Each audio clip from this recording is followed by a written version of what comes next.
Getting ready in the morning, driving yourself to work, these are all just everyday things that can be easily taken for granted. And for people with disabilities, these tasks often require a little bit of extra support, which can be extremely expensive. And right now, thousands of Georgians are waiting on support services that they really say could be life-changing. Liza Lucas talks with families firsthand to learn more. His is green? Yes. Yeah. What color is yours?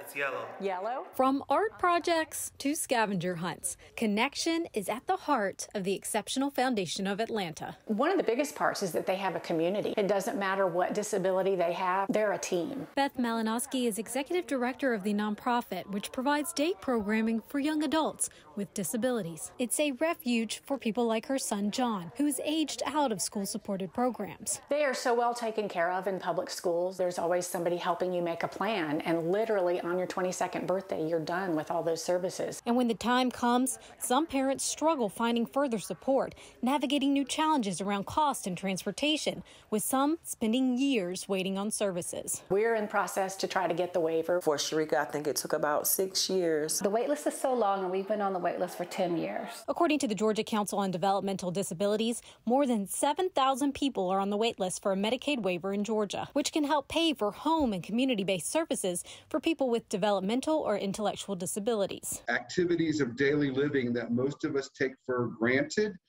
People with intellectual and developmental disabilities might need assistance. The NOW and COMP waivers provide that. Advocates say funding is the main issue. When I started seeing other stories out there about how families were waiting, what happens to the child? What happens to the adult? If you have someone who's been in school all the way through their 22 and then suddenly they're sitting at home, they're just going to go backwards in everything. The Exceptional Foundation of Atlanta bridges the gap. Around half of their families get scholarship funding to be part of the program, but the need is great. We just want the community to be aware that these individuals are worthy. They can function as adults with the right support.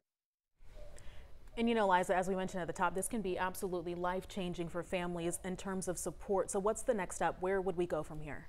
Well, last year, funding was provided for about 100 new waivers, and advocates say that hardly puts a dent into the waiting list. So in January, there's going to be a big push once again to get more funds as Governor Kemp and lawmakers set the state budget. And I also checked in with the Georgia Department of Behavioral Health and Developmental Disabilities. They administer the program. A spokesperson tells me that the list is actually prioritized based on need. And they also say that there are those on that waiting list who receive other types of state-funded services. So at the bottom line, he says being on the list does not necessarily mean a person's needs are not met, but this is a long-standing issue, guys, and advocates and families really feel like more can be done. All right, Liza, you did a great job bringing attention to it, and hopefully that will be a big push to get more funding. Thank you.